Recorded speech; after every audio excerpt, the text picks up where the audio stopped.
All right, and welcome back yet again to the Paisan Sports Podcast presented by Elevation 5280 Sports. Today we have a special episode. Did I just say 5280? Yeah, no. Recliner Media used to be known as And what 5280. episode number is it? And don't look. If you could put a gun to my head and say what episode number are we, tell me, or I'll pull the trigger. I would say just pull the trigger. I don't know. All right. Take a guess, dude. I don't know. 188, 136. 136. Okay. All right. Anyway, What's 188? So 36, 88. What's the math there? That's about a year. 60 or 50. That's about a year. Yeah. Unless we're like porking up. Yeah, we're about a year away from 188. Unless we're porking up extra ones. Can I get through the intro? Can I get through the intro? Can I get through the intro? We have a special episode for you today because we are bringing on Chris Maher of Maher Media. I would say Media to talk some Flyers for you guys, but. Before he joins us, of course, we are your hosts, Dante DePlacido and Zach Deal of What's the Deal Sports. So I've got to ask, what's the deal with the city, Philadelphia, terrorizing the city of Pittsburgh? Let's bring on a guy that knows about that watched them terrorize the Pittsburgh Penguins. Here we go. We got Chris. Hold on 1 second. We're going to bring him live on here. What's up, brother? How we doing? Well, what's up, boys? How are we? Hey, how's it going? Thanks for joining the show today. We just did our What's the Deal segment. We start off every show with the What's the Deal segment. We're talking about Philadelphia, the city, terrorizing Pittsburgh sports this year. Just talk about what happened to that Penguin series with the Flyers.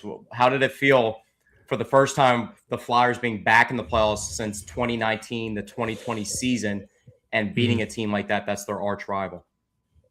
Yeah, it felt great. I mean, as a fan, foremost, I mean, that was awesome. Just getting able to experience it again, to be honest, and just have the buzz in the city. I never saw, like, that's the first time in a while, like a lot of little stuff I noticed with the Flyers in the playoffs. Like, wasn't just like the games and all that, but like people wearing Flyer stuff in public and like the city being orange and all that stuff. Like that stuff wasn't a thing for a while. You know what I mean? And the Flyers were kind of, where the Sixers are right now a handful of years ago, where like they're kind of out of the loop a little bit, and that's kind of that was really the unfortunate part for a long time. There was like, like this city was a hockey city and finally it was back. And it honestly was like, it was just sweet to get that matchup against Pitt because the Flyers are, up and coming team. The Penguins are, they were in a similar boat. They probably shouldn't have made the playoffs. I think the Penguins were a better team than what they played. I think the Flyers kind of took it to them.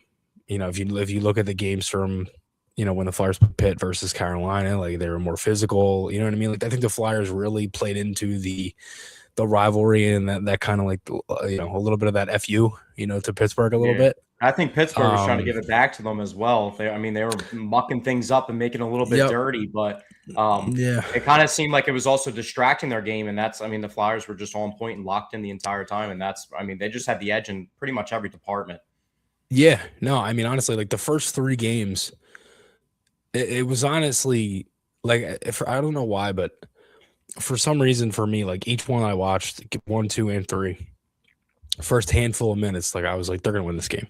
Like I could just tell. Like sometimes I just have that gut feeling like watching them, and like especially game 1 and 2, I thought like Dan Vladar was great, and this was a team that went into the playoffs that hadn't won 4 games in a row all season. They basically played playoff hockey for basically 3.5, 4 months from like late February until the end of the playoffs because they had to. They didn't have a choice. That's when they really started turning things up. And you talk about 4. Being the number, the magic number was what? It was like 3-point-something% because that was the chance that they had to make the playoffs. And they kind of bought into that, wearing that and on their sleeves going into the one playoff game. Yes. And it just seems like it was just so great to see them finally get over the hump and get themselves back in the mix. And then obviously the Sixers also won the first round playoff series. So just like all Philadelphia sports was buzzing and it was all happening at the Xfinity Mobile Arena at one spot. So Philadelphia sports fans were just joyful.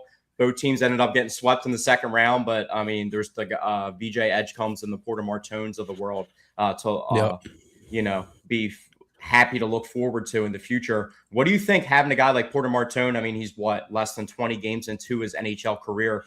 What would you do to surround him? Because he looks like he's already going to be the next face of the franchise. What would you do to surround him in the future to get this Flyers team maybe even to like a conference finals? Yeah, I mean, it's honestly a good question, right? Because the Flyers they're right in that perfect window where they have a lot of cap space, and they're in that window where they have a good mix of young guys. Martone, obviously, he's a big one, right? You have Michkov, you have Zegras, right? Tippett looks great. Like, there's a handful of other guys. But Martone specifically, I mean, he came in and just played well, I think. I think it was perfect for the Flyers because they didn't really add at the trade deadline, and then they just added Martone, and then Tyson Foerster came back from injury.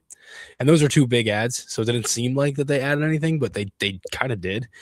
And the way that Martone played, he played like that Flyers forward that they've kind of been missing. He reminds me a lot of Wayne Simmons in some ways, like the way that he not so much the way he skates. I think he has a better shot than Simmons, but I think the way he goes to the net, I think like his first NHL goal, he's parked right in front of the net. Yes, it's a 5-on-3 in overtime, or 4-on-3 in overtime, whatever it was, but still, he's right in front of the net, like all those little things that he does, and he's a big forward. You can kind of put him wherever. I mean, he's played with Konecny in the past in the World Championships, and the Flyers kind of tried that out, and it worked. I think for Martone, there were obviously some moments where, like, truthfully, like, I didn't see enough of him to be like, he needs to work on this or work on that. You know what I mean?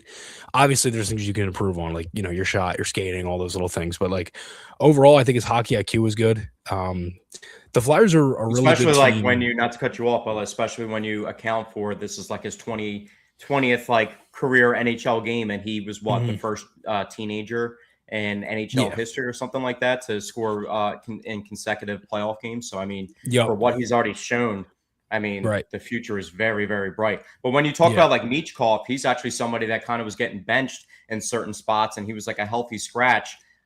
He's somebody that has all the talent in the world, and people thought was like the face of the franchise. But what would you do to like get a guy like that back on track and back into the flow of things? Because he's important to the grand scheme of things for the Flyers moving forward. Yeah, for sure. I think Michkov, I honestly just think it's one of those things where you just have to kind of like let the season just end. Like, you kind of just have to look at Michkov and kind of take it for what it was and just say, okay, this is a bump in the road, and then just move on. And like him going out at the end of the season and like he's been skating and he's been on the ice and all that, like after the season, that's rare. That I haven't seen that in a while. I've been watching the Flyers since I was 9, and I'll be 23 in July. So, I haven't seen that in a long time. I think he's a good kid. I think he's obviously got all the skill in the world. You know what I mean? Now there were moments with everything that happened with Tocchet and Michkov that I was like, okay, I can understand it from both sides. Like, I can understand the fan argument of this guy is essentially our future, and we want to see him on the ice. I get it. Yeah. And I think the reason that Flyers fans are so, just like so keen on seeing him all the time is because they haven't had a guy like that since Eric Lindros. And the last guy that they I think had also like an important thing is like with him and now Martone, it looks like you have two guys that can grow together and be the foundation together. It's not like you just have one guy. And it's like Michkov's not a slouch either. He's got back-to-back 20-goal seasons. So I mean, if he can just play a little bit more consistently, and this early into Martone's career, they don't even have that much experience playing together. So if these two guys can grow together, that could be where you don't have to go out and make a gigantic trade to really grow the Flyers into like a true contender. Yeah, no, it's true. I mean, I think for Michkov, he's one of those guys where like you have him, you Martone, like I was saying, like you can build around those guys. And again, they have cap space. I mean, like there's guys that they're obviously going to re-sign. There's two big ones, Jamie Drysdale and Trevor Zegras. I mean, they're going to cost some money. I'd like to think that they extend Dan Vladar because he's their future starter. That's starter. Also the other thing too is like you get Michkov going, you get Martone going. Obviously, Martone's the guy that runs the ship. You get Michkov kind of like his sidekick, and then you already have a good goalie that's young enough to be the foundational piece. You look like you're set for the next 5 years. You got vets in place too. if you add like one more bigger threatening piece that may be young, I mean, this thing can really take off. Yeah, and that's the thing is that the Flyers have the draft capital and the prospect capital to move it for a guy like an Austin Matthews. You know what I mean? Like they could go for Austin Darren Matthews, Radish and now we're talking business in the offseason. Yeah, I mean, listen, like Austin Matthews kills two birds with one stone. That's a number one center and a goal scorer. That's two things the Flyers haven't had in God knows how long. So, you know, that in itself is big. You know, it would obviously cost a lot. I think the thing with Matthews is that it probably changed now because the Leafs won the lottery and they're going to probably take Gavin McKenna. Yeah. So I highly doubt that they trade Matthews. The other thing is Matthews is also coming off an injury, a pretty significant injury. And then you'd also have to probably give up one of Michkov or Martin for him. Yeah, so I was going to say, do that. Michkov's probably involved in that trade. That's what the issue is, like with that. So and that's the thing. And like to me, like they're not going to trade Tippett.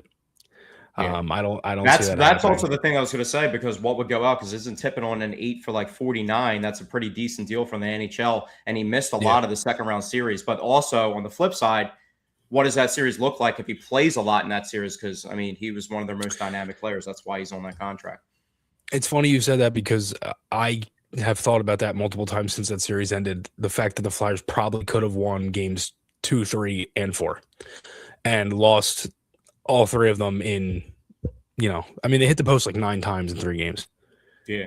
The rest of the line. The one goal that went in, what was it? It hit off the back and then rolled in past Vladar, like a goal that we haven't really seen before too. Just like kind of like, I mean, I don't want to bring it all the way back. You said you're 23, so you're probably right around the time with the Chicago Blackhawks situation in 2010. I call it the sideways goal, one of the worst Philadelphia sports moments. That's right up there with the double doink for the Sixers versus the Raptors.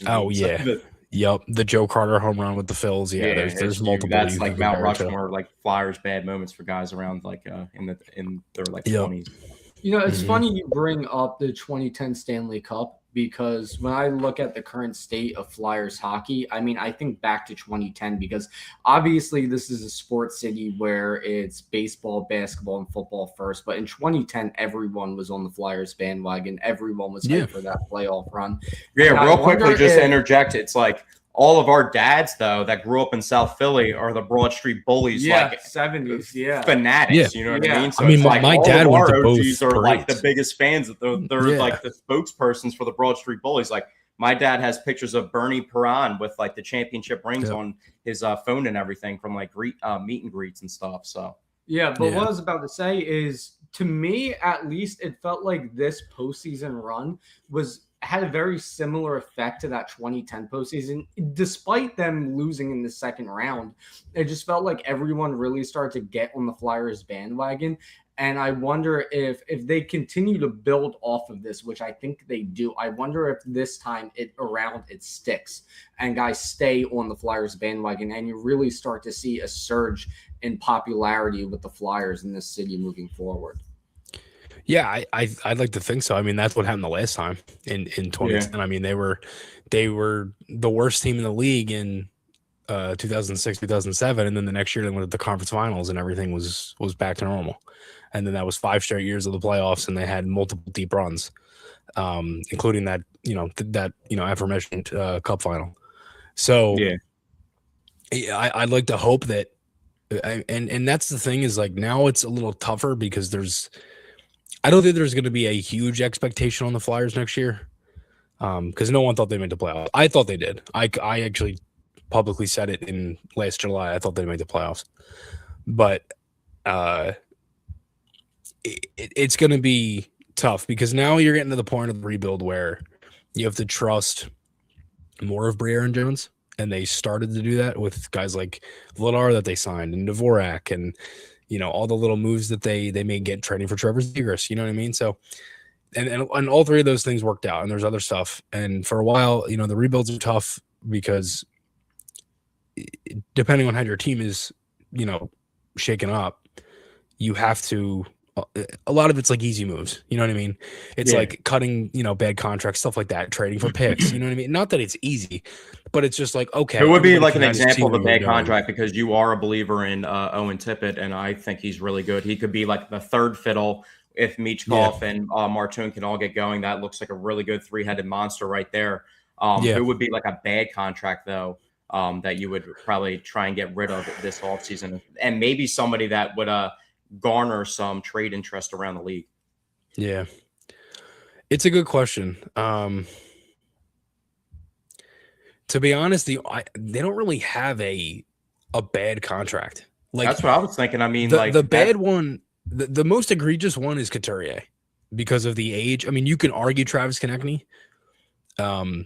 because Konechny's a guy that the numbers prove he struggles in playoff time, and you pay him, $8.25 until like 2033, I think it is, or 32 off the top of my head. And like, he's a guy I could potentially see getting moved, but he'd have to waive his no move, and you'd have to send him to, I mean, he'd have to waive it. I mean, that's a whole thing. Yeah. The only egregious one is Couturier, and really the way Couturier played in the playoffs and late in the regular season when they needed him to, he was great. A guy who's taken a lot of crap over the past 2-3 years and the whole Tortorella saga and everything he's won that comes to mind. But I think Couturier is overpaid by like $2 million. Like, if you paid, do you think they would actually do that though? Now that they're like getting going, because they do want to have the foundation of veterans that have been there for a while, and he's like trade Couturier. You're saying? I don't think so. No, I mean, he's your captain. Yeah. So it's like, because I thought back in the day, I thought like the era of like past 2010 and then the success that led up to like 2019, right around that time period. When I was talking to Flyers people, I would ask them like, is it time to move on from Claude Giroux? And did the Flyers wait too long to do that? Because he was one of the best players in the league, scoring one of the top 10 in points in the league at one point. You could have traded him, sold him off there, and then tried to rebuild and maybe got this thing going back and pieced it back together more quickly than it's taken to get it back to where it is now. Yeah, I mean, hindsight's always 20/20, right? I mean, like, you could have there's probably a lot of things they could have done. They could have, maybe they don't have to trade Gostisbehere for nothing. Maybe they actually trade him for something. Yeah, that was so funny because the outside game, I forget what that series is called. They play the outside hockey game. The Winter Classic. Yeah, they used to have everybody had the Shane Gostisbehere one from like 2017 or 2018. That was like the popular jersey. And then to hear his name get called in that Carolina series like that, I was like, dude, this is like the ghost of Shane Gostisbehere. And that is funny. His like the ghost is his literally nickname and everything. It's just funny how it all materialized. Yep. Yeah, no, it's true. Like, I mean, that's one that's like, that's brutal. There's other ones. I mean, if the entire Carter Hart situation, if that you never know. The Oscar Lindblom, if he doesn't get diagnosed with cancer, if the Flyers take Cale Makar over Nolan Patrick, if if they don't sign Kevin Hayes to that egregious contract that they did, and all those guys, Jalen Reagor is just absolute whiff at the top of the draft, just vicious. Well, Jalen Reagor is a little different because I mean, at least with the first two guys you mentioned, we thought they were going to be great. Nobody. Well, when you think about the depth, I mean, a hockey roster is pretty deep too, but when you think about the depth of the NFL, like, getting the wide receiver position wrong in that spot, like, really set the Eagles back for like a hot minute. It's comparable as in it set them back, but the Nolan Patricks, the Mickey Moniaks of the world, the Ben Simmonses of the world, Carson Wentz, we all thought when they all got drafted in the top three of the draft. That's what I mean. We drafted them high. We thought they were going to be great. Jalen Reagor, we knew at the time it was a whip. But, and what about in hockey? I mean, prospects, I feel like in hockey are really normally really good. Like, they kind of work out the top level guys like more than any other sport just because they're so good. And hockey's one of those sports you can play in so many different tournaments, like travel hockey growing up. There's just so many different avenues to like just keep playing year round and work on your game. Are you a guy though? Like, if there's a guy like an Austin Matthews out there, I don't know if you're trading a top draft pick for him now, but would that be a consideration for like the Flyers? Like, in a situation like that, if they ever got like a top lottery pick again, like to just trade it for like a ready now player that can help them right now? I think it depends. I think it depends on the window. I mean, I think right now, like, if they were to get, say, and for argument's sake, in this 2026 draft, if they had a top 5 pick or, say a top 7 pick, whatever, I'd argue you could trade it. They probably wouldn't. The sad truth of it is that a lot of it is kind of like a year, like they'd be better right now if the whole Cutter Gauthier situation didn't happen. Like that took a 40 goal scorer away pretty much. And he looked like their next Jeff Carter. So like that in itself probably would have been a lot different.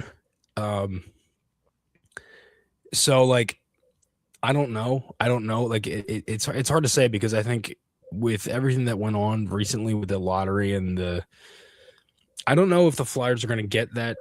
The one trade that they made 2 years ago, the Scott Laughton deal, that's supposed to change into a 2027 first, but there's like complications on it. Yeah, and there's a complication on it that it could slide to 28. I know a lot of people are kind of like upset about that situation because it took away from the roster now, but in hindsight, like you talked about, that's a good move now. Yeah, no, it is. And that's the thing. Like at the time, it was great because it was like, okay, you traded Lawton, you got a first in 2 years. It could be that year or it's a 27. Okay, like that's not bad. You got a first round pick out of it. And it was one of those things where like the Flyers think that they have the 2027 pick, and like if they do, I could see them trading one of them. If they get the 27 one, they'll have their own and then they'll have Toronto's. I was hoping that Toronto would have been worse next year, but probably not now that they won the lottery. I was going to say too, Toronto's a tough market to get a draft pick from and expect anything because they're a market that's always going to be good because they have the pedigree of always being good with like the franchise history they have. Yeah, it's like the pedigree of like, and you can't be a Canadian team in the NHL with the 7 or 8 that we have in the NHL. You can't be a bad Canadian team in the NHL. That's just a slap in the face to the NHL itself, Exactly. Yeah, and it's crazy because all of them, there's been no Canadian Stanley Cup since Gary Bettman came in. So like that in itself is one thing, and then the Leafs. What happened in the Olympics this year too? So yeah, no, it's true, and even with what was that moment like for you being a huge hockey guy? Not to cut you off, but what was that moment like? No, you're good. For you being a huge that was great. That was awesome. That was, dude, that was like peak. Like I couldn't even explain it. Like I was watching it down here on the TV that's like a little bit over for me right now. My parents were upstairs and the TV was ahead. And like they were celebrating, and like I'm down here watching and celebrating. Like, it was awesome. It was great, especially when that's history. Like I've never seen it before. It's the second goal of all time. And to share that moment with like your parents, we talked about like the Broad Street Bullies, like fans, like it dates back to that era when they had success like that long ago. So it's like the generations connecting together. On ice, we didn't, and the thing too that made it even better for me, at least, is not only did the men's team beat the Canadian men's team for the gold, but then the women's team did the same thing. And then even outside of that, then I think it was the Special Olympics. Paralympics, beat Canada for the gold as well. So it was just through and through, just everybody's belt to ass, just domination over Canada. Yeah, and it's great. I mean, nationally, I think there's a ton of buzz in the U.S. around hockey. I think it sucks because I think the hockey numbers, like of like kids playing and all that, is down like across the board everywhere. But I think that's just the unfortunate part about hockey, which I hate about it, is it's just so expensive. Yeah. Like it's one of those sports that if you want to be a goalie, like goalie pads are like $3,000, like, and that's just like a base pair, you know what I mean? And like, I played lacrosse growing up, so I know how like expensive lacrosse equipment can get, but like hockey equipment's like 2 to 3x that. Yeah, I played hockey when I was a kid, 4th and 5th grade, and I remember when I started playing in 4th grade, and I played. I don't know what town you're from, Chris. So I don't know if you know of the Hollydale. I'm in Northeast. Oh, okay, yeah. So around here we have an ice arena, the Hollydale Ice Arena. That's where most kids play hockey. And I remember they have a shop in there as well. And I remember right before I started playing, my father took me in there and I saw all the stuff he kept buying. And he basically explained to me, he was like, this is why hockey isn't as popular, because it's expensive. And another issue though with it not being popular, I was going to say, is because my dad's a longtime high school football coach in New Jersey, and it's either football or soccer. I do play-by-play for wrestling, and New Jersey's the pipeline out of like all 50 states for wrestling, and that's very popular. Where I'm getting with this is it's either wrestling, basketball, or hockey. It's like a 33% split of like which avenue you can go with winter sports, which makes it hard for kids to choose between all three of those sports, what they want to do. Because I've talked to athletes that were like, yeah, I wish I could do that, but I already played this winter sport. I don't have the opportunity to do it because I can't juggle both. And not only that, the other two sports you mentioned, the buy-in price is a lot cheaper. Basketball, you just need a nice pair of sneakers, which it's like like $1.25. Yeah, and a gym's more popular than like an ice rink. You know what I mean? Yeah, and it's a lot easier. It's a lot easier to practice it on your own time. So even around me, there's public hockey rinks that don't even keep the nets out. Yeah, it's like that in itself. I live in. Like I said, I'm in Northeast, and there's one rink around me. And now I will say, like, I do think hockey does a good job with like the communities and getting kids involved and all those little things. Yeah. Because they have to. Because if they didn't, like, they wouldn't have a market, and that's part of it, I think. And like the Flyers, I think, do a really good job of that. They do the Flyers Charities does like a rink kind of rebuild program where they go around. Do you think also like the sport not being as popular is an issue with like the way that the NHL promotes it also? Yeah, I think the UFC. I'm a big UFC and MMA guy, and the UFC goes international. They don't have any issue with dudes that literally need translators to voice their opinion, and they have gigantic followings, like 20 million followers on. The international dudes, like in the MMA, actually have more followers than like the American dudes that are more popular because they like reach globally, like literally everybody, and they don't even have to speak English. And that's like a lot of the cases with a lot of hockey players too. Like that's why it's so crazy as Team USA guys, like a moment like that this year, because we're usually losing to like Canada, you know what I mean? So it's like those guys are like the faces of the league. But the NHL, I feel like of all the major sports, doesn't promote it the best.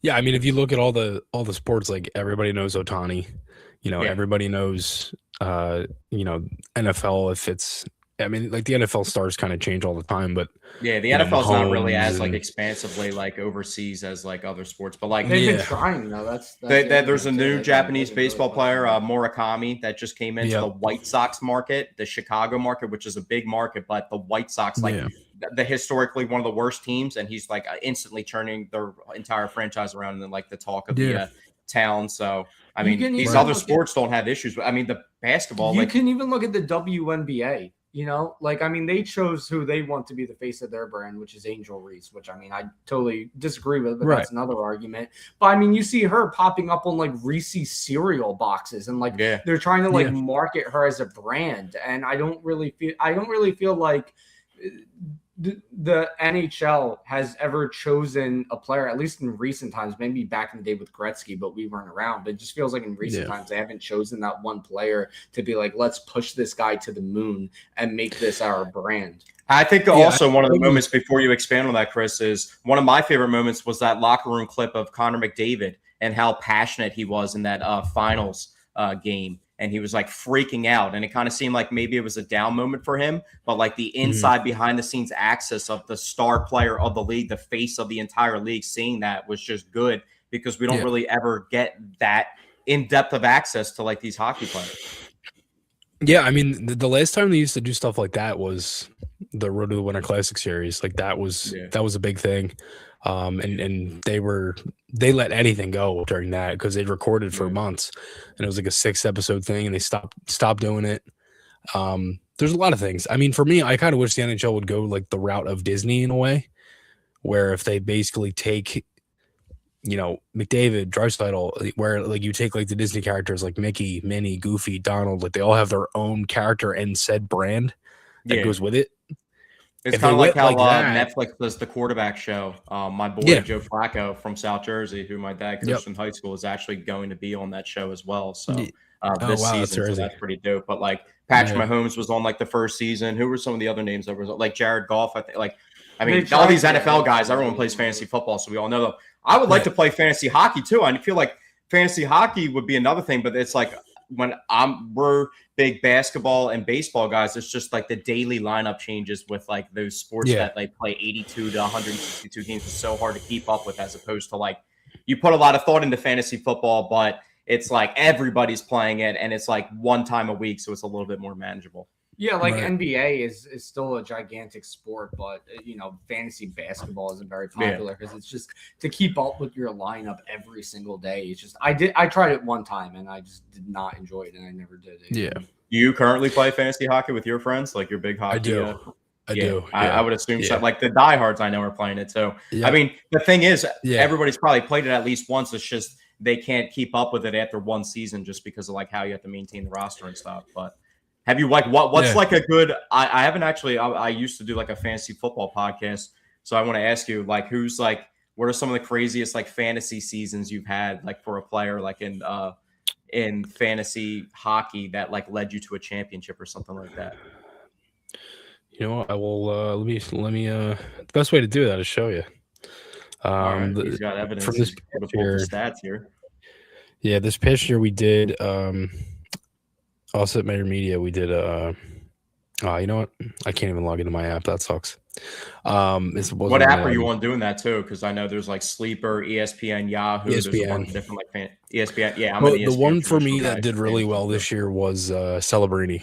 I took Macklin Celebrini off the Sharks, and he had like 45 goals, 70-point season, and like every night he was getting me a handful of points. I mean, you can change everything with fantasy league, and you can change the the points of this guy, whatever. But we did a 20 team league, I think, and then the winner I get to the winner of the league, I buy them 2 tickets to a Flyers game the following season. So we do it for the full year, and then whoever wins gets 2 tickets to a game. It's a lot of fun. We have a big group chat up for it. And those tickets that price you might have to get a loan for that now with the Flyers and what they're doing, because that ticket price is going to be going up. I was looking at the ticket prices throughout the playoffs, and they were getting a little bit pricey at times. It's funny you said that, because when I went to Game 4, I went to Game 3 and 4 of the Pens series. And I bought my tickets for Game 3. I was at Game 6. Oh, he was at Game 6 of that series. The Pens nice. Yeah, dude, it was absolutely electric. Oh yeah, it was great. I bought the ticket. I bought one ticket to Game 3 the night that they clinched against Carolina, because it was like the cheapest. They were like $130, because it was all like the season ticket holders like reselling before they actually went on sale, because they didn't know any of the dates or anything. So I bought it, and I was like, all right, I have Game 3. Then the dates came out, and I was like, okay, well, Game 4. I want to go to Game 4 too, and I was going to go to at least 2, and they were like $200, and a couple of my buddies wanted to go, and I was like, dude, we got to get these now, because if we don't, like, we're not going to be able to go. You know what I mean? Like, because and then they won Game 1, then they won Game 2, then they won Game 3, and then the tickets for Game 4 were like almost $600. And I'm like, it's a good thing. I was going to say, once they build momentum, then the stock is rising. Yeah, because they're up 3-0 in the series, you could win it. So I'm like, oh shit, like, so like let's just get these now. And I ended up going to both games for $200 each game. So $400. It wasn't bad. It was a great experience. It was a great time. And as a diehard hockey guy, especially Flyers, when you're locked in for a playoff series, they haven't been there since 2019, 2020. Do you prefer to watch it in person, or are you like bugging out that you don't get to see every angle and every replay with the broadcast of TV, the TV broadcast not being there for you as a reference point? I mean, I think there's advantages and disadvantages to both. Yeah. I like obviously I like going to a game. It's I've been doing it since I was a kid. It's like it's great. Yeah, atmosphere wise, it's just ridiculous. Yeah. The like watching on TV is cool. There is stuff you miss on TV.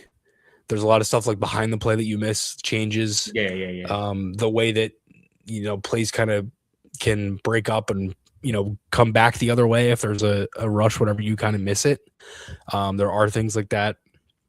One of those moments being one of my least favorite moments of the playoff run this year was when I forget which series or game it was, but they had a broken stick on a power play. So they were down one guy, and then another guy had to go off with a broken stick, and then a goal was scored within like 5 seconds of that happening.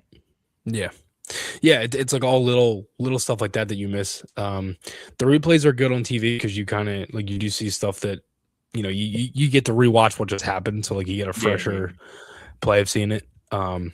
Honestly, the way that social media is now, it really doesn't change much because you watch it and then if there's a goal, you see it immediately on social media. Yeah, exactly. So it doesn't change a ton with going to a game versus seeing it on TV.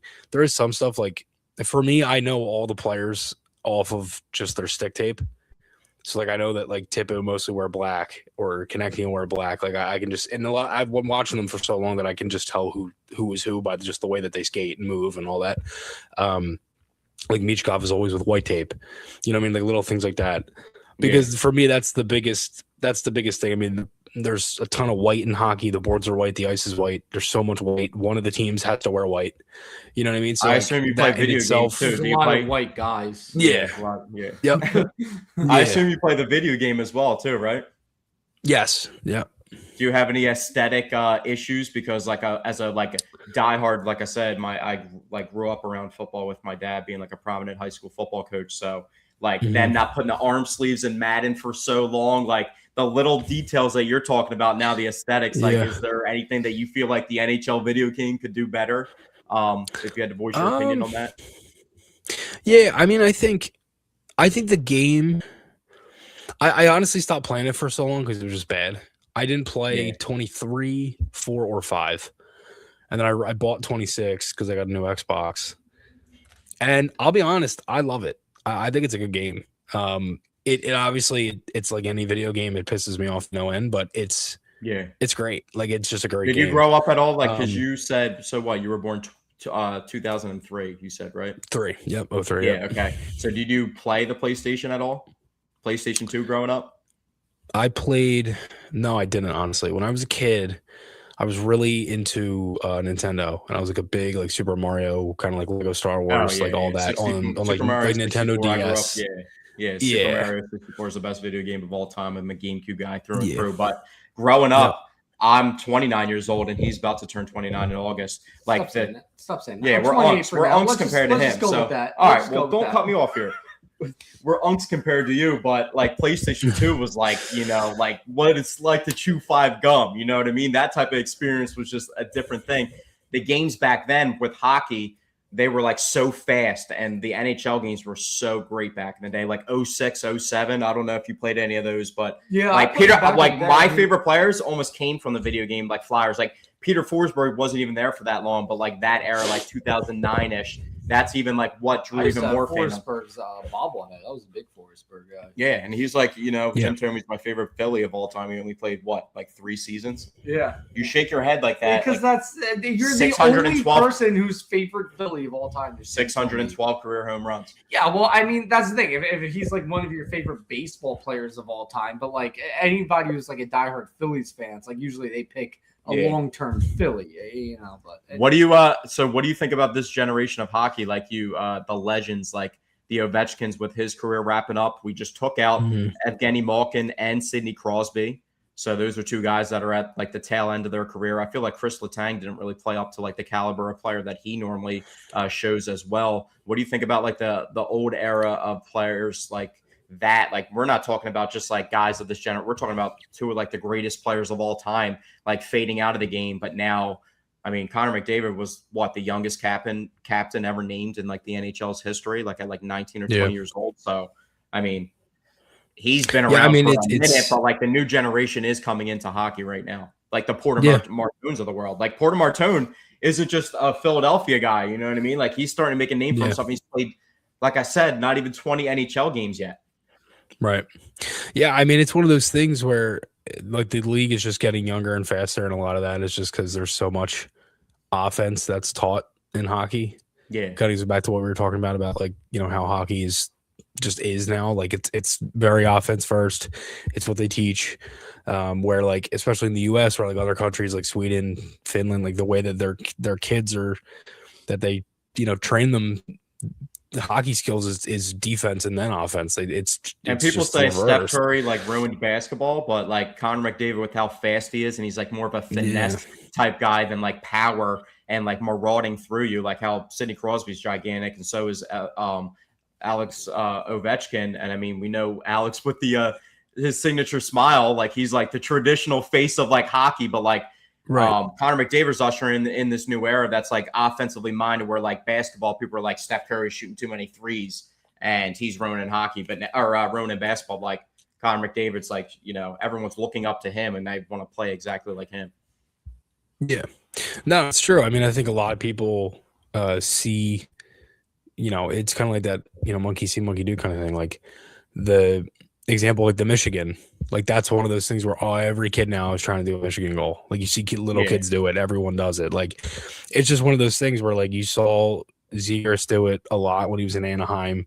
Only tried it once as a Flyer. Michkov's tried it a handful of times. Like, you know, Andrei Svechnikov on the Hurricanes, he's done it a few times. Like there's a lot of guys that have done the Michigan successfully and all that. And like, it was one of those goals that like, it'll always be remembered. And a lot of it is just, it's just so much speed and skill, and today's athlete is different. That's another conversation too. But, you know, there's a lot of stuff with it that is, you know, where it's fully, you know, like I said, fully offense. And then the speed is a big thing. I mean, you know, McDavid is one guy. Tippett alone. I mean, Tippett skates like 24 miles an hour. That he created to score the goal in the playoffs this year was absolutely ridiculous. Yeah, and that's the thing. On the fast break, like he just like materializes so quickly. You talk about like things that you would miss on TV. That's a moment you would miss on TV, and that's in a playoff game that ended up producing a goal. Yeah, it's like little stuff like that. You know, like the little speed and like stick plays and all that stuff. Like that stuff that you miss too, live in person. I mean, you see it. I mean, it honestly just depends on how you watch a game. Like, are you just following the puck, or are you following like how the play breaks out, or how they're changing, or, you know, how the system works and all that? And if you can see from the overhead, if you sit all the way up, like how, the bird's you know, like how you're stacked up against them coming up the ice, like there's a different way of, you know, zone entries and all that stuff. That's the stuff I watch for. It's all little stuff. And just from watching the game so long, you know, are they playing like a 1-2-2, or is it like, you know, like 2-1-2 and the F3 is coming from the other way? Like there's all little things like that with the systems. It's different. It's similar to how people watch football. You know what I mean? Like the guys on the O-zone and, you know, in the O-line, excuse me, and all that, and just watching like little details of how the corners line up and all that stuff. You know what I mean? It's the same. I was exactly going to reference that too, because like as a big football guy, like you'll miss so much. But I actually do like do broadcasting for Delsea Regional High School. I did their home games this year, and it's like being in the broadcast booth, you're able to track it a little bit more, but you have the bird's eye view, but you're also a little bit further away. So it's kind of like the give or take there with trying to like manage what's actually like going on the ice. But those guys I just mentioned, basketball, big debate. Obviously the GOAT, LeBron or Michael Jordan, feel how you want, but we're talking hockey right now. I don't think there's any question with this guy. It's Wayne Gretzky, right? Oh, he's taking a second. He's taking a second here. So he's actually, it's under consideration. He is a 23-year-old guy, so this might get the OGs. Yeah, I mean, I would say it's undoubtedly Gretzky if you had to ask me. I mean, I think if you ask the person, it's either Gretzky or Gordie Howe. Yeah. So like you can go either way. Like I think it's one of those things where by the end, I think if McDavid wins a championship, and I hate to say that, but that's just how the NHL views its legends, like it will be Connor McDavid. I don't think you can have a game that continues to evolve every single year and it still be the same player that's the best all time. Yes, Gretzky leads in every stat category you can think of, but you also have to understand that he played in an era where they all used wood sticks, and, the goalie pads were very small and everything is now gigantic. The nets are bigger, but the goalie pads and the goalies are taller. There's less ice that you have than compared to where Gretzky was. You know what I mean? Like there's all little things that play into his era and how good he was. And again, I'm not like saying it to shit on Gretzky. It's just the game has evolved.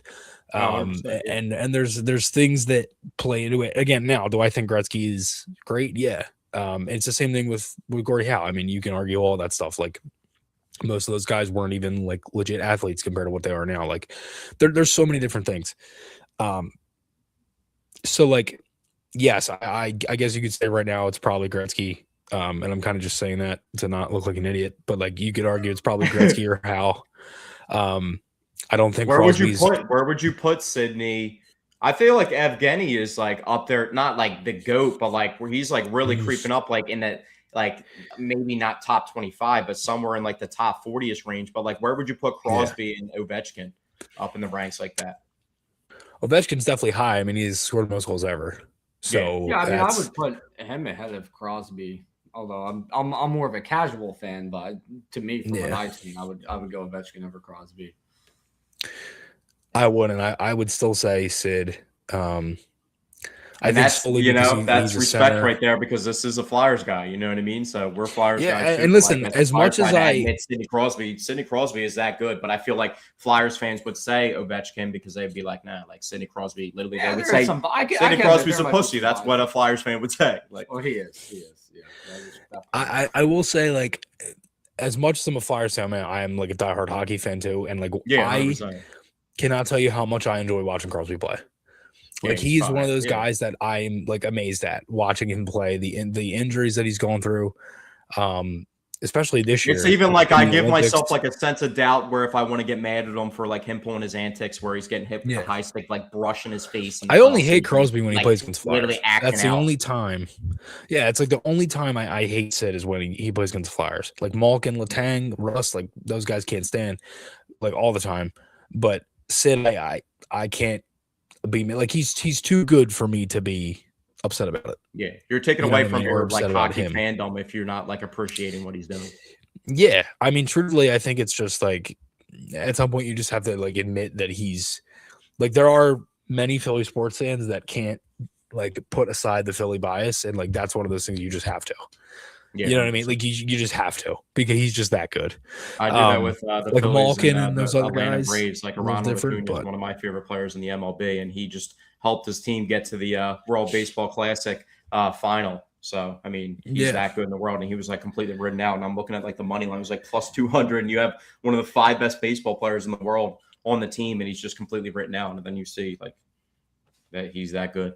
You know what I mean? It's just because he's in division doesn't mean that you can't appreciate that player as a Philadelphia sports fan. Like I think if I can think of an example too in a different sport, I think of right now what the New York Giants are doing, where it's like I hate the Giants, they're a rival, but I mean like I can't help but look at this young core they have with Jackson Dart. You came around to Jackson Dart? Not so. I mean, I was throwing him in the mix, but more so it's Cam Scadaboo. No, Cam Scadaboo, you can't hate Cam Scadaboo. Yeah, like he's and so then when you put him with Malik Neighbors and Jackson Dart, it's like they really have. And then John Harbaugh, when a team actually turns it around that you just have been shitting on, you know what I mean? You actually, as like the fan of it, you're like, oh, now we're gonna make it a competition. Like you actually get excited because you're like, now we're actually gonna see a good product as opposed to like that. And I feel like with hockey, like every night, almost like in 1-goal games, you see goalies getting pulled and then the game just gets completely out of reach at times. So it's like this almost is like a nightly occurrence. And then if you're bad, like you're just getting like 6 goals put up on you a night and you're not even competitive at all. Yeah, no, it's true. And again, like there's so much offense now in the way that like goalies even look worse now, I think, because of the sports betting, because they take away shots. Yeah, because of all the lines that are on shots on goal. So there's less save percentages like that in itself, like betting in sports, and that's changed so much. The Flyers had the one game that had like 2 shots on goal in the first period, and then they scored 2 goals in the second period. I forget which game that was, but like they're also a team that struggles with getting shots on goal too. But like you said, I mean, the shutout win to get them into the second round, Vladar had to stop 42 shots on net. I mean, that's pretty crazy. You know what I mean? And a shutout to close it out to get to the second round. But offensively minded, I think, what was it, game 1 of the Penguin series, I think it was, they had 2 goals from defensemen out of like their 3 total goals. So it's like even defensemen are thinking about scoring now too. Like that's how they. Yeah, I mean the whole playoffs they had goals from. Sanheim had I think 2, and it was Drysdale had 2. Sealer had a goal. Ryan scored. Yeah, didn't Drysdale had a couple goals? Yeah, he scored their first goal of the playoffs. And the funny part was when I checked game 2, I don't know what it was for game 1, but it's like doesn't really change from game 1 to game 2 because it's still not expected. I think going into game 2 after they both scored 2 out of the 3 goals, betting wise, they were the 2 last listed guys odds wise for the Flyers to score that night. So it's like that's how crazy that was, that occurrence. Yeah. Yeah, and that was the big thing from the playoffs is they just got like a lot of guys scored. I mean, they had I think 15 different goal scorers through 10 games. Yeah. Even Bump when wasn't Michkov was the guy that they benched, and Bump came in and he had that crazy play where he got right to the net and scored a goal, and it was like everybody was contributing, and that dude hadn't been in the rotation at all up until that point. Yeah, no, it's true, and for a guy like a guy like guys like that, like Bump, Barkey, like they all had big goals. You know what I mean? When they needed it, Barkey and Bump both had some goals that got them back into the game. Konechny, he struggled, but he did score a big goal at times. You know what I mean? So like, there's little stuff that plays into it, and like they got a lot of scoring from some guys, but ultimately they lost to a cup contender, and they're just not a cup contender.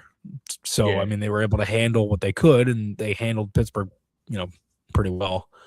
And then I was saying too. I mean, tough. To get into the playoffs, they had to beat Carolina, and Carolina clinched the 1 seed in the conference by that game going into overtime, and then the Flyers had to win. But they were good in shootouts this year. That was the difference that won them a lot of points to get on the playoff run. But that's not a factor that's involved in playoff hockey. That's what the issue is. And you talk about things that like they kind of exceeded expectations. I mean, Rick Tocchet himself, like right before the season was ending, when they were still going on the run, he was saying like in the offseason, we really need to work on this power play because that's one of their biggest kryptonites this entire season was the power play and the lack of production from that. Yeah, I mean, the power play just ended where, I mean, it's just one of those things where it's just been an ongoing problem for 4 years now that it's just, it bleeds into the next season. And the power play lost them so many games to the point where they genuinely, if they had scored on the power play, multiple times, whatever, just had a better power play in general, like you're a better team. And they were giving up shorthanded goals on the power play as well too, which was just completely unacceptable. Yeah, and it's one of the things where that's momentum. Like that's a big thing, especially with a young team. Like you got to understand, like that's a momentum thing, and like that's a hard thing for them to understand, especially on that bench because they don't grasp the moment fully. And it's one of the things like the power play alone. I mean, I can't tell you how many times this year I'd be like, okay, that's another waste of power play. Watching the game because, like, example, they had like a 2-1 overtime loss to Toronto early in January right when they started that month and a half-ish stretch where they were just playing really bad hockey. And like that's a point right there that later in the season when you're going to the last handful of games of the season, you need points, like that's one. Other chances were like the Garnet Hathaway blown empty netter against Utah where he doesn't score on the empty net. Utah goes down the ice, they score, Flyers lose in overtime. That's another one. Not necessarily a power play situation, but there are times when the power play plays into it. And the Flyers in that Leafs game, like they had a power play late in third, didn't score, Leafs tied it, and then won in overtime. So it's just like little stuff like that where the special teams plays into it. Penalty kill wise, they actually did pretty well for most of the year. And then, like I said, the power play itself, again, a lot of it is just they have guys on the power play that just shouldn't be playing on the power play. And the one guy that looks like the threat on the power play, Michkov, wasn't up to par. And then in the middle of the season, they lost their best goal scorer at the time, Tyson Forrester, who also was looking good on the power play. So it was a lot of little things. I actually think the power play itself, statistically, it was worse, but I thought it generated more chances. Like I thought the actual makeup and the play was better. I thought there were multiple. I will say, like towards the end of the season, there were a lot of times where I was like, okay, that was actually a pretty good power play. Like they generated chances. They had like 2-3 shots, whatever, had a high danger chance. and then they didn't end up scoring, and it was like, I feel like damn, they take so long to get into their sets too. Like they're looking for the perfect shot where they get like one shot attempt in, and it's like 37 seconds left in the power play, and they just wasted like a minute and a half just trying to figure out what the perfect shot was. And then I feel like other teams to them, I feel like the Flyers don't do a good enough job of just throwing and mucking things up and throwing shots on net and being in position to capitalize on rebounds and score like other teams do to them when they get flowing. Yeah, no, it's a good point. I mean, they haven't had a net front presence since probably Wayne Simmons. And how many guys in today's hockey are willing to do that with like it being offensive minded? They want to be the guy in open ice scoring in transition as opposed to like standing in front of the net and actually doing like the dirty work. You know what I mean? Yeah, I mean, I think like power play is different because it's a special team. So like you're in a set spot. Like each guy has a job in that spot. Like one guy, you're the power play, so you set like you're the quarterback. The power play quarterback, you set up everything. That's the defenseman at the point. So that guy, they kind of walk the blue line, set everything up. The two guys on the half wall, they try to open up the seam, which is that pass right in the middle. And then you have the bumper guy, which is the guy in the middle, and then the guy who's in net front that's just trying to screen the goalie, and just like the whole thing is just creating more ice. So if you create more ice, you're gonna have more chances. And like each guy has a set position, but there's guys like Rasmus Ristolainen who probably shouldn't play the power play that does. And I think some of it too is like the Flyers coaching decision of it. And there's some guys that I'd rather have out there. Example, like Jamie Drysdale, I would rather have Cam York instead of Jamie. And I even think Drysdale had a better season overall than York. I just think York's a better power play quarterback right now. I think the Flyers believe that Jamie Drysdale can get to that X point, but I don't think he's there yet. And that's the thing. There's just a lot of guys on their team that just aren't there yet. And that's why they I was going to say, too, in the position they found themselves, they didn't expect to be in the point that they're in. So, like, their lack of resources can't really blame, like, Daniel Briere for that or, like, Rick Tocchet's decisions because they don't really have, like, a deep, tool shed to go into because they didn't think that they were going to be in the position. And you talk about losses like the one in January, they lose close. The NHL trade deadline expands like way further than the NBA trade deadline, and like the Olympic aspect to it this year is like they didn't like do anything drastic to add at the trade deadline during this run as like outside of Martone just naturally coming onto the roster as a draft pick. Right. Yeah, I mean they didn't really, and it's one of those things where like you're still rebuilding, and at that time you really struggled going into the trade deadline. So it was like, now what do you do? Like they were like 17 points out or something like that, or 15, whatever it was, at one point. What was the Mets, Phillies Mets comeback back in the day? The division for the I think it was 2007, right? Yeah, I believe 10 or 11 games. 7. Yeah, they were 7 games back with like maybe 17, somewhere between 11 to 17 games to go. Yeah. It was something crazy like that. Yeah.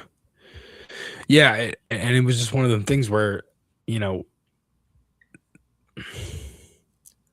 kind of lost my train of thought there, but it's one of them things where just talk about how they like didn't like really add at the trade deadline at all. Because, like the position they like weren't really having success leading up to that point. They have a lot of young assets on the roster. You don't want to mess with your assets because you want to build in the future and see what these guys actually have. I don't know if I would say though that they expected Porter Martone not only to come onto the roster but also make the impact that he did in that short period of time too, because that was like, I mean, if you look around the league of what other teams added at the trade deadline, with that happening organically, that might have been one of the biggest moves and gets for any team around that time. Yeah. Yeah, I think deadline wise, there was only so much they could do because of A, where they were at, and B, like at that point, you're basically, you're selling at the same time, but you're also trying to add something. Like they got, Glenn Denning, who ended up being a big ad throughout the playoffs, and he played some. Yeah, you don't know if you're a buyer or a seller. Meaningful minutes. Yeah, and that was the other thing. It was like, okay, like you're definitely trying to sell, but you're not gonna not buy. You know what I mean? Like you're definitely trying to sell off. Like the big thing was because could they trade Ristolainen, and they didn't do a ton. They just moved out Bobby Brink, and that was pretty much it. I mean, they made a couple, AHL deals and stuff, but that's stuff that you kind of do for whenever. It's just framework for other things. So like, were you getting nervous at any point that Michkov, like with the kind of combativeness with like the front office and the coaching? Do you think at any point you were actually having emotions tied to like potentially them moving on from him at any point? Nah, not really. I mean, I don't think I just think it's one of those things where like Michkov isn't going anywhere and they're not going to fire Tocchet. Like, I think it's just one of those things where it's like you two have to figure this out because there's no, there's no set answer for me. Like, I don't think the Flyers should trade Michkov, nor do I think they should fire Tocchet. I think as much as you want to argue the Tocchet hire and everything, there are still people that will argue that, and a lot of it is just because of solely Michkov. He did get them to the playoffs. They won a round. A lot of the things that he did do worked. There were a lot of times like earlier in the season when like they were kind of struggling a little bit and he'd tweak a line. And again, the similar thing like we were talking about where like you wouldn't notice that in person, but you notice it on TV because the broadcast mentioned it. And, he'll switch a line. He'll drop Konechny or he'll throw Tippett up or whatever it is, right? And it works. And like there was one time earlier in the season, Flyers I think had lost like 2 in a row or something. They were in Montreal. He switched, put Carl Grundstrom up a line, and ended up working. Grundstrom actually scored in that game, and the Flyers won that game like 4-1, I think, off the top of my head. It's little stuff like that that's like, okay. But like nobody would mention it at the time with Tocchet because of the whole Michkov thing. And it's like normally like a coach would get a little bit of a bump for that, by the fan base or whatever. People would notice it and talk about it. I'm not saying like he'd get like this big, rah-rah thing. I'm just saying like people would notice that like that little thing made a difference. Yeah, it's just like when the Phillies old manager Rob Thompson benched Alec Boehm in a playoff game. You know what I mean? And like Alec Boehm's somebody that's been like a part of a lot of trade speculation for the Phillies, like in recent time too. But now, the past few years. Yeah, so when they're like now bringing everything together, he's a big part of their lineup. I mean, he's an all-star third baseman. You know what I mean? Which I sometimes forget. I sometimes completely forget he was ever an all-star. He's on like a 9-game hit streak right now. Yeah, but that's just like the same thing too. You talk about like tweaking the lineup. I mean, it's funny because you said people don't notice it because of the situation with Michkov. They don't want to give credit to Tocchet, but Michkov was on the other side of it in the playoffs when they brought up Bump, and then Bump scores a goal in the game, and it actually works out for the Flyers. Yeah, and it's it's little stuff like that. Like the game 4 against Pitt, I'm pretty sure Barkey came in. I think that was the game that he came into, and then he scored, and he ended up having a turnover on one of the goals, one of the Penguins' goals. So again, it's little stuff like that plays into it. I think with like I said, where the team's at, where the Flyers are headed, it's just a good time to be, I guess involved around the Flyers right now because of where they're headed and what they look like and all that. So, yeah, like I said, it's a fun time and hopefully they can, kind of keep adding here as the kind of years go on and all that too. So we'll see. Yeah, and we are sponsored by Recliner Media. Shout out to them. So formerly Elevation 5280 Sports. I don't know if you can make that connection yourself, Chris, but we do get exposure to the Colorado and Denver market. The Avalanche are in the finals playing against the Golden Knights. What do you think about that series? And as like a diehard hockey fan, what can you say about the Avalanche and makes them special as a hockey team that could easily win a championship this year? Yeah, I mean they're easily, but like a lot of people think that it's either probably them or Carolina that's going to win a championship, I should say, this year. Yeah, I think the Canes or the Avs, they're good. They're a very good team. I think the way that obviously McKinnon, is great. I love the top 5 players in the entire league. So yeah, McCarr is great. Obviously, their goaltending's been really good. Scott Wedgwood, like that whole situation where they kind of needed a goalie and they traded for Wedgwood, and then I didn't even know that dude's name Scott Wedgwood. He should be playing golf. That's like a perfect golf name. Yes, we even have, speaking of sports venues around here, you may not know, we have a golf course in the area called the Wedgwood Golf Course. So that's funny. Yeah. No, I mean, he's been great for them. Just overall, I mean, I think they're a deep team. They're honestly what I want the Flyers to be. They're fast, they're skilled, they're good in transition, they have a good power play, and they're big on defense.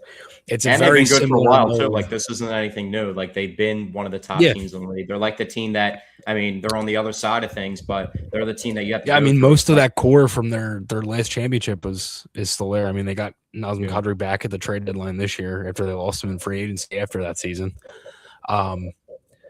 You know, I mean, but they still have Vanachushkin, they have McKinnon, they have Maher, you know, and that's one of like the USA markets that like has to be good too, because like you think about the aspects of everything, like Colorado, known as like the snowy climate area, like a team like hockey teams that are in like that snowy climate where it's always snowing type of weather region, like they have to be good. You know what I mean? So I feel like, and they're also not only representing Denver, but they're representing the entire state of Colorado as well. So that's why they're consistently that's not a team that you really ever see drop off too far from championship contention. Yeah.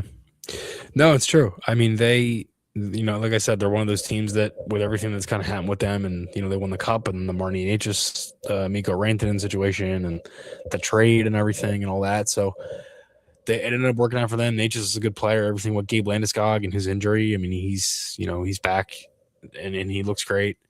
They're just a well-oiled machine, and they're just a good team. I mean, there's just nothing else you can say, really. I mean, they're fast, they're skilled.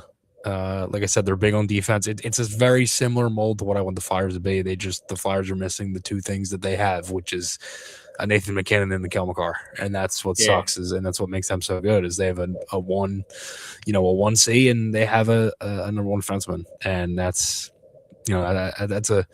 that's a big thing to have, because a lot of teams either have none of that or one of the two. You know what I mean? And Colorado's lucky to have both. So if you had to like take one name from like an outside roster in the NHL that would be like realistic for the Flyers to get, also would mesh well with the Flyers, who would that guy be? You would, and also solve some of the issues that the Flyers have with like the power play and getting shots on goal. What like exact name would you put onto the Flyers roster to boost this that may actually be realistic? Like you threw out Austin Matthews' name. I know he's coming off an injury, but maybe a guy like that you can get at a pretty good price right now because he is coming off an injury like that. I'd say Matthews for sure. That's like the Mike Trout conversation, like with the Phillies. You know what I mean? It's like top 5 player in the league when you know he's healthy, but he's like banged up consistently. Like he can produce, but like, do you want to actually go into that? I mean, also Matthews is way younger than Mike Trout as well. Yeah, definitely Matthews. I'm trying to think of another name.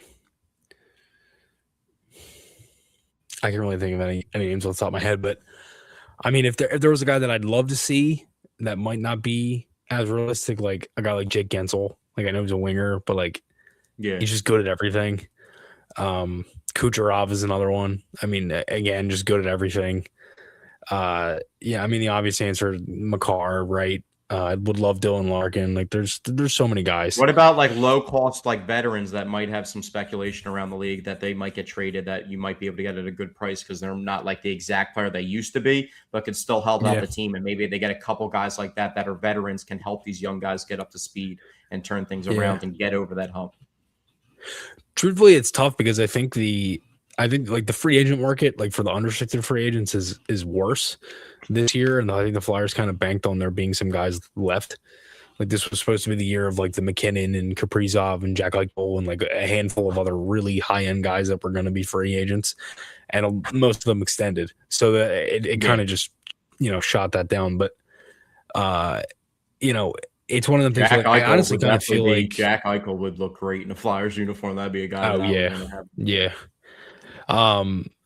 It's one of them things where I think. I honestly think they have enough veterans. Like you have Konechny, you have Sanheim, you have Risto, you have Hathaway. Like it's going to get to the point where like those other guys are going to get just as good too. You know what I mean? So we'll see. It'll be interesting. And who do you pair with Vladar, like to keep him a little bit healthier during the regular season? Because he looks like he's going to be like the long-term goalie, at least for the next couple of years. They're going to try and make an extension with him. It makes the sense. I would compare like Vladar's like, it's almost at the exact same age with like Zach Baughan, what he did for the Eagles coming out of like literally nowhere. Was 27 at the time. Was Vladar 28? Yeah, right now. Vladar's like 28 or 29 years old. So like Zach Bone's emergence coming from a team as a free agent wasn't really ever the guy where he was coming from, and then turns into one of the best players on the roster instantly, and a guy that's probably going to get a pretty decent contract in the offseason. And Philadelphia definitely wants to keep around for a while. Yeah, no, it's true. I mean, Vladar's one of those guys that looks great. He looks like someone that they can build around. So we'll see. It'll be interesting. Like there's a lot of decisions, and it's just a good time right now to kind of see where they're headed. So, and how do you manage like taking like minutes off of Vladar and nights off for him during the regular season? Obviously, you're not going to sit him in a playoff game if you give him a big contract, and he didn't sit at all this playoffs. It was funny to see him like pushing guys and getting a little physical in the one series as well. Like people were falling into him. He was really getting really pissed. He even like drew a penalty from like literally slashing the one dude that fell into the crease and knocked into him. But what would be like an ideal pairing as like goalies for like a regular season run to take some nights off from him that would like work? Because now he's not like a second fiddle guy. He's the guy. Yeah. I wonder. I've thought about it for a little bit. Like they could maybe trade for Stuart Skinner with Pittsburgh, because what do you think? Not about that I think Stuart Skinner. Not that I think he's Skinner, like. I hardly know her. That just sounds like a name that would be like a household name for Philadelphia Flyers hockey, like a guy like that. That's like one of their staple guys, like the Matt Stairs of the world, just helping you off the bench, but like he's like a staple and everybody knows him. Yeah. So. Yeah. I mean, I think Skinner will be cool because I think he's one of them ones where it wouldn't cost much to get him. Yeah, and that's what I was going to say too, is expand on this, is with what the Flyers did and how they beat the Penguins and what they have on the roster now. Do you think it's Philadelphia's already one of the bigger sports markets. Do you think it's an attractive place to come to, the Flyers, with the situation they're in now and having Rick Tocchet calling the shots as the coach? Yeah, I think the Flyers put themselves back on the map with that. Like, I think now you might see an interest with guys. Like, I think getting a name like Zegras in the NHL here, like, that's a big thing because he had, like, a lot of guys have pull now. A lot of them are all friends. Somebody knows someone through someone. You know what I mean? Like, they're all close. I mean, there's guys that don't like each other. And you got to turn off you got to turn off like your Flyers fandom when you're watching Olympic hockey, because half the guys are competing on other rosters around the league, and you're like rooting against some of your favorite players and guys that you root for nightly, and then it just switches real quickly, and you got to turn that switch off. Yeah, no, it's true. There's like a handful of guys that you could see with it, but there's some guys too that it kind of ebbs and flows just off of how they're playing and who's hot and who isn't and all that. So it'll be interesting. It's definitely an interesting summer because there's a lot of decisions to be made in the cap space and draft capital. So we'll see. Yeah, we'll see. Dante, I don't know if you want to expand on anything like Flyers wise, if you want to ask him a question about I mean, the one thing I will just expand on is with, looking at the Flyers, if they become more of a destination for players to want to come here and play. I mean, I think when you look at the playoff series and you just look at how quickly, like it's kind of alluding to what I talked about earlier, but when you look at how quickly the city got behind this team and you look at the crowd and the atmosphere during the playoff games, I mean, that to me, I think that's very attractive to a hockey player to want to come here and play in that atmosphere. And a guy like Zegras is a good example because he came over from Anaheim. That's one of my favorite Philadelphia sports moments in recent memory was his celebration when he scored against them. And then there was also, I think, a picture that came out from the Sixers game of that wild sequence when Kelly Oubre had the block and it led to the behind. It started with the Joel behind the back and then the VJ dunk. Mm-hmm. And the Flyers, I think it was Michkov. It might have been Porter Martone and somebody else were underneath the net while VJ Edgecombe, the third overall pick for the Sixers, was hanging on the rim in the playoff game, and the Flyers guys are celebrating under the rim. And it's just like the epitome of the next generation of Philadelphia sports right in front of our eyes. It's funny you mention that because one thing that Philly fans have been talking about, fans of all teams have been talking about the past number of years now is, I don't know, Chris, if you're aware of the famous Philly sports photo from, I think, 1980 when it was at the Art Museum in front of the rest of the city. It was Perrant, Dr. J, Mike Schmidt, and Ron Jaworski, right, all in uniform. And a lot of Philly fans have been wanting to see a modern day version of that. And I think right now is kind of a golden opportunity because one of the faces of the franchise currently is Vladar. So you can maybe do Vladar, Jalen Hurts, Bryce Harper, and probably either, Embiid or Maxey in the Sixers uniform. Yeah, no, it's true. I mean, yesterday I was walking around the city and there was like a painting of Vladar just in the city, and I was like, "Did you know what was going on in the city?" Well, expand on it because we actually texted about this because I wanted to talk about it. You were at the Italian festival. Oh yeah, that was going on this weekend. Yeah. It was cool. I never been to it before, to be honest. It was cool. I just kind of walked around, ate some food, drank some beer. It was a good time. Just never a bad time. Went through. It was like I ended up starting at like Angelo's and just kind of went straight down. I honestly don't even know where I was because it's so crowded and you can't see the street names. That's like the Eagles Super Bowl parade. Like you walk the entire city of Philadelphia. It feels like. Yeah, it was cool. It was really cool. And then I saw the grease pole challenge. Like that was cool. And it's that's like stuff that like only happens in Philly. You know what I mean? Yeah. The grease poles. I can't imagine when the Flyers get back to like that. Like when if they would have won this second round versus Carolina, imagine what Philadelphia would have looked like if they beat a team like that to get to a conference finals and they haven't been there in that long, and how hungry the city of Philadelphia is to see that moment again. Yeah, no, it's true. I mean, those, they're like the city's just dying for it. So it's just one of those things where you just got to kind of see where it goes and kind of go from there. And like I said, it's exciting. It's exciting to see where they're headed. So we'll see. It's funny you bring that up. One of my father's biggest flexes in life is when the Flyers won their first Stanley Cup. The newspaper the next day, with the front page being about the Flyers winning the Cup, the photo on the front page was Flyers fans, like a group of Flyers fans celebrating on Broad Street after the win, and my father is in that photo. So my father was, he was on the front page of the newspaper when they won the first Stanley Cup. So that's like nice.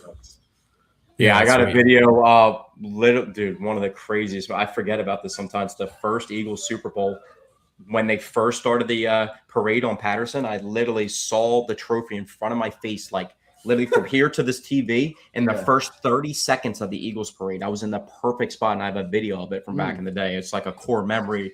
I mean, that's not even just Mount Rushmore. That might be my number one all time. Besides, like, mine is Game 5 of the Phillies World Series in 08. Yeah, I know we don't have there for that. Yeah, we don't have too much time with Chris. We got a couple more minutes. I'll ask you a few more things, and we'll plug you up and get out of here. What are some of your favorite Flyers memories since you've been a fan? Just like off the top of your head, just like random crazy stuff that's going on. Even some deep diving stuff, because I feel like you could provide the ones that maybe people that are like more so on the casual side don't like think about. Yeah, I think for me there's a few that come to mind. Very specific, like it's so specific for me because they just haven't been good. So there's a lot of stuff that's like not a lot of like this playoff runs up there. Definitely. I was going to say, I wanted to let you finish, but I was going to say, what was the staple play? What was, like, off the top of your head, we'll all give up what we thought of this Flyers playoff run, like the epitome of what the next generation wants to be. What was like the one play that stuck out where like, wow, the Flyers are, on the right track, and they just made this play in the playoffs when they didn't make it the playoffs for like 6 to 7 years. Oh man. I would say I think I referenced this already 5 times already, but the bump play with Michkov not being in, being a healthy scratch, and then like the Flyers, even a night that they don't have it going, a moment like that being able to be produced on like a coaching decision, I feel like that in itself just kind of shows like the Flyers, when they actually get the right resources and pieces for this team, like they're going to be really, really good in the future. Yeah, I mean, to me, I think the 2 plays that stand out the most from the postseason was, 2 different plays when they scored 2 goals in, what was it, 30 seconds, 35 seconds, something like that. Yeah. And then, of course, the biggest play of the postseason, it's kind of just an obvious one, but the York game winner in Game 6. Oh, yeah. Yeah. I think for me, the Zegers goal in Game 3, because it was the first goal that they scored in like 8 years at home in a playoff game. Like that. Yeah, and I'm usually a guy when I make a top 10 there. list.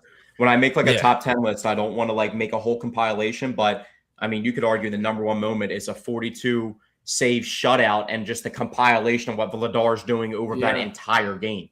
Yeah. And it's not, I mean, he got peppered and like that's one that there's so many moments. I mean, the fact that they never won 4 in a row and then basically won 6 in a row.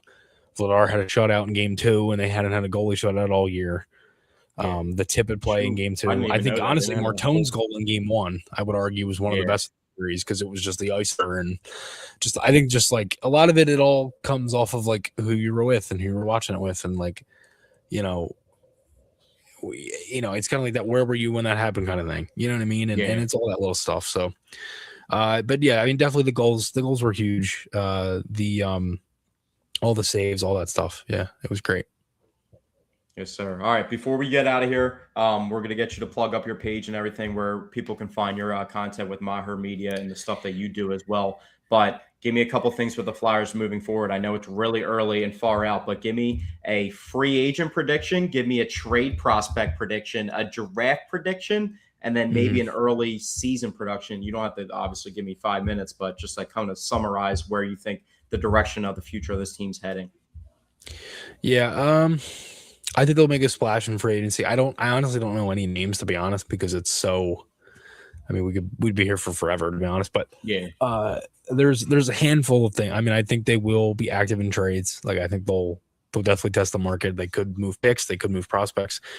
Guys like Bump could go, Barkey could go. Like there's a lot of guys that could end up getting shipped out just because of where the team's at.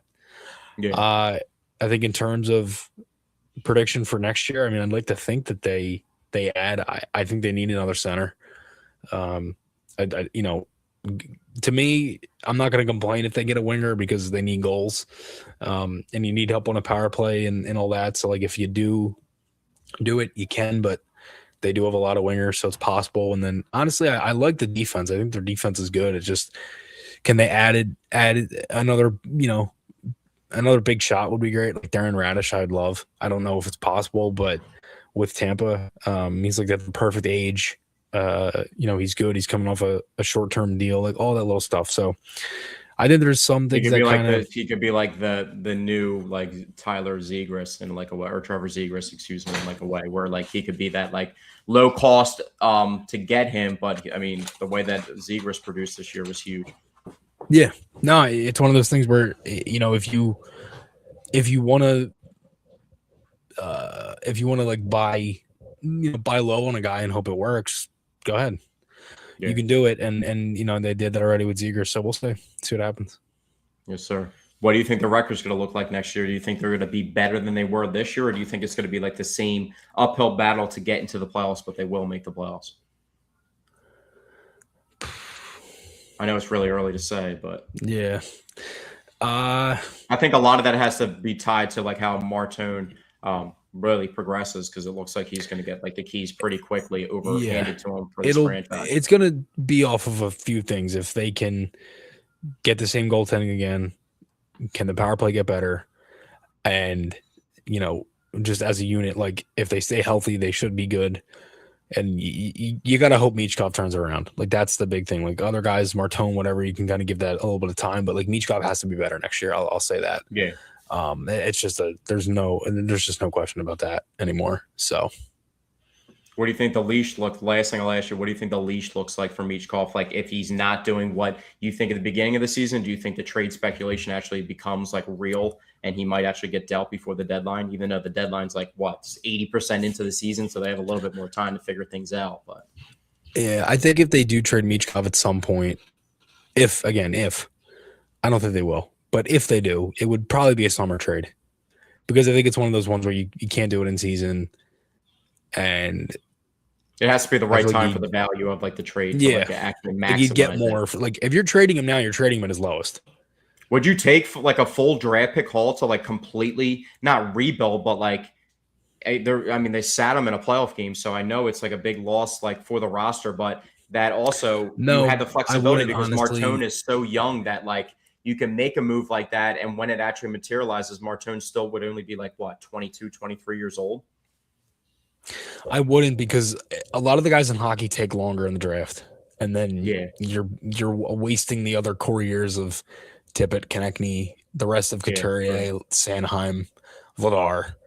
You're basically wasting everything you've just given up all this stuff for and signed all these guys. And, these guys want to make the playoffs too. And there's going to be no more of the trading for big hauls of picks and prospects. Like, they're going to be like genuinely adding for the future of the team. Like, they're going to be really like kind of there's natural foundation set now for like a direction to actually see like success to be carved out. But Chris, thank you so much for joining the podcast. Of course. One last thing. Where can everybody find Maher Media and your content that you make on Flyers? You're obviously really tapped in, know exactly what you're talking about. So thanks for joining the podcast. But where can everybody find your guys' stuff at? And you want to give a shout out to the rest of your crew as well. I wanted you to introduce the rest of your crew as well as we end on. Yeah, no, I really appreciate it. Obviously, thank you for having me. It was great talking to you guys. For me, and for us, like we're a multimedia company that covers the Flyers and the NHL. You can kind of catch us everywhere, to be honest. Twitter, YouTube, Facebook, TikTok, all that. We have a lot of content coming. There's a lot of interesting stuff that we do that isn't just hockey and the Flyers, and we have a lot of like kind of sub content as well. Yeah, I saw your future podcast that you did on the Flyers, so I didn't want to ask all the same things that you were already talking about on there as well. So I try to mix it up a little bit and ask different types of questions, but they're all like the same correlating questions, you know what I mean? So it's a little bit tough. Yeah. No, and like there's definitely stuff with like, I mean, we were doing so much different content. We have a series called the Rink Rat Games that we do that is like a kind of like a mini like kind of ball hockey thing that we started, like a bunch of us playing street hockey. Like we do that. We do streams for the Flyers. We do recap stuff for the Flyers. Like, but you can catch us anywhere. Twitter, Instagram, TikTok, Facebook. I think we have content for everybody that everybody enjoys. Like if you're a hockey fan, you'll like it. And you also did that event at the bar where you were engaging with the fans as well. And you were like on a live mic and you were able to share experiences like that. Not to hold you for too much longer, but talk about like the impact of like starting a media company and being able to share that moment, because as much as you cover the game, you're also just a diehard fan at heart. And then you have diehard fans that like your content. You get to share moments like that with them as well. Yeah. I mean, that was great. That was one of those things that kind of like came up like sporadically. One of our guys, Nick Watt, he was like a regular at that place, and he's actually lives in Delaware, a place called Home Base, Delaware, and it was a great time. They had us come out, do the game. We did a stream. We had like probably like 75, 80 something people in there, and it's a pretty small bar. So I mean, we had a lot of people, and again, it's also in Delaware, so that was like a big thing. Like our market's more like, I'm from Northeast. My one buddy, Paul Jackson, who's the co-founder of Maher Media, he's from Maple Shades. Like we're kind of all over. He's in Maple Shade. I talked about my dad being a head coach back in the day. Maple Shade was one of the high schools he used to be the head football coach at back in the 90s. So I know that's before your time. But yeah. But yeah, no, I mean, like I said, that there's a lot of us that are kind of all over, and like I said, we do a lot of different stuff. One of our guys, Zach Medeiros, he used to kick in the CFL. So he was a kicker. He played professional football, which is pretty cool. And we have another guy, Jake Miller, who played Team USA ball hockey overseas in 2023. So he's a former USA ball hockey. Basically he's basically a pro ball hockey athlete. If there was like a legit pro league, like he would play. It's just where the sport is at, unfortunately. But Jake is great. And we got a lot of different guys. Mike Wenderlich is a great guy. He does a lot of different stuff behind the camera and everything too, and he does his own films and stuff too. So there's a lot of us that do a lot of different stuff, and we all kind of have a working hand in it. And it's been a lot of fun, especially with the playoff run. So again, thank you guys so much for having me. It was great. Yeah, 100%. And like we said, Colorado is a pretty big market. We're sponsored by Recliner Media, so we're reaching out to there, and I know that market appreciates good hockey talk, and that's what you provided today. So thanks for joining the podcast, Chris, and hopefully maybe we can bring you on again, like later, like closer to the season, to revisit some of the things that we didn't talk about. But thanks again. Anytime, guys. Anytime. 136. Yes, sir. Yes, sir. All right, so that was a good conversation. Obviously, we don't get to we were planning on doing all Philadelphia sports talk, but we're going to figure that out at some point this week. We're going to fit in the other things. Real quickly, though, you got the meatball of the week. Yes, my meatball of the week. This is a big meatball. Maybe not a big meatball, but there are weeks where I struggle to find a meatball. This guy was clear and obvious to me. It is Edwin Diaz for getting caught. You're throwing me for a loop there with some cockfighting. One of his quotes was, "That's where he feels at home." I think is what he said when in the cockfighting ring. So. Kind of insane. As Philadelphia sports guys, real quickly though, can we make fun of this? If you know what I'm referencing, and we're not going to say the name of what I'm referencing. I already know what you're referencing. But don't say the name because I like that dude a lot. Yeah, I know what you're referencing, and cockfighting isn't obviously as bad as that. I mean, we eat chickens. And we were actually the team that acquired that, literally coming fresh off that too. Yeah, so it's like, But yeah, Edwin Diaz, I mean, regardless of the history of Philly sports, Edwin Diaz, you are my meatball of the week. You know who's my meatball of the week? Who? I was really upset about NBA playoffs, the Minnesota Timberwolves as an organization.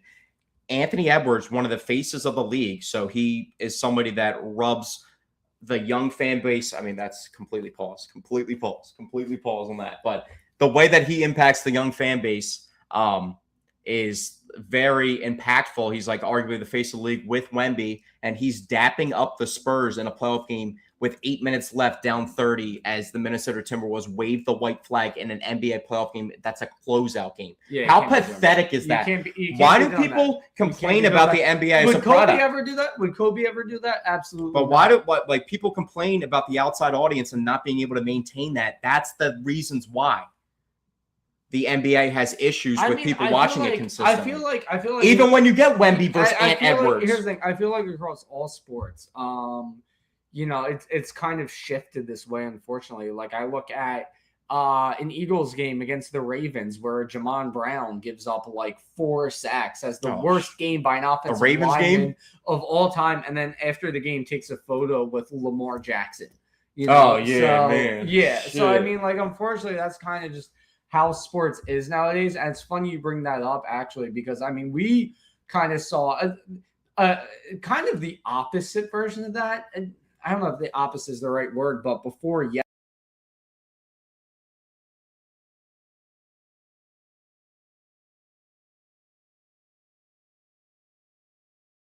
what happened there? Did we cut out or? Yeah, it was only for like. Okay. Yeah. So I mean, Christopher Sanchez before the game yesterday, Marcelo Zuna, who's good friends with him, said to Christopher Sanchez, "I'm going to hit a home run off you," and then Christopher Sanchez responded by striking him out 4 times. So 4 of them, 4 of those bad boys. Yeah. So that's I hate that too. That Jamon Brown reference I completely forgot about too. That kind of I've never forgotten. That's like I don't really ever talk about it, but like I hate when Jalen Hurts and CeeDee Lamb are like college teammates. I hate like the two of the better players on each team getting on the podcast with Micah Parsons mid-season. Oh yeah, that was horrible. I mean, that's what really started the beef with CJ Gardner-Johnson, like in the house. That was really. I mean, you look at that on the defensive side of the ball, and then you obviously had what was going on with AJ Brown, like through him complaining and stuff. And it's like, dude, like it's on both sides of the ball. But I mean, the infrastructure that the Eagles have, we're going to figure out the other Philadelphia sports. We don't really ever get to bring Flyers guys on, so we had to capitalize on the moment. But we're going to talk about it real briefly. Phillies, I know you're really hyped to talk about them. Just give a little spoiler for our next podcast. I feel like everyone's hyped to talk about the Phillies. Give me a minute of why they've won. Well, yeah, I mean, let me just start. I mean, ever since Don Mangley took over, not only have 14-4. They're 14-4. They've won every series. They just swept a series. They just had back-to-back shutouts for the first time since I think 2022. 13 Ks for Christopher Sanchez, career high. 13 for him yesterday. Wheeler today had 8 pitched 7 scoreless innings.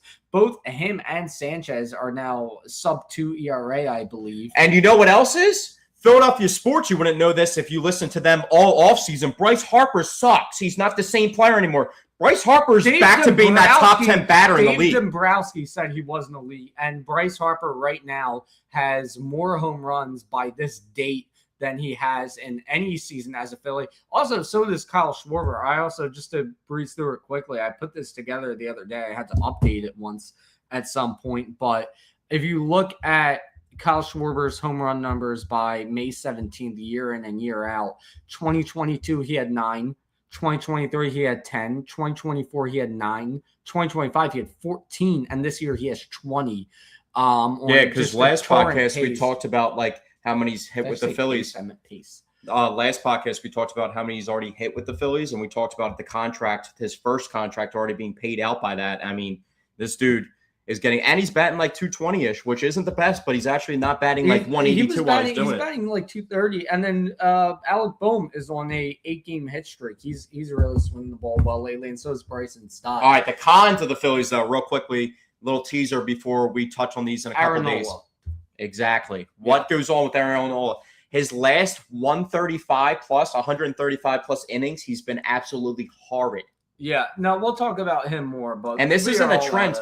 Time today. This isn't a trend either with Aaron Nola. This is an actual like true issue that they had to think how they might have to navigate out of this contract. And I have a lot of thoughts on that, so we'll talk about on the next All right, podcast. But thank you guys for joining us for episode 136 of the Paisan Sports Podcast. We'll be back in a couple nights to bring you the rest of the Philadelphia sports talk. Probably won't touch on Flyers again, but we'll have the other 3 sports we normally talk about in a big fashion. So make sure you guys tune in for that and like and subscribe. Somehow, Dante, I want to just show you numbers real quickly before we get out of here. With Threads, I told you that we go viral on Threads. We have 37 followers, but if I show you the analytics here, how many recent views does it say that we have? 150,000 recent views on Threads. That is stamped. I can show you the exact thing here. So somehow we get post 15 likes today on that.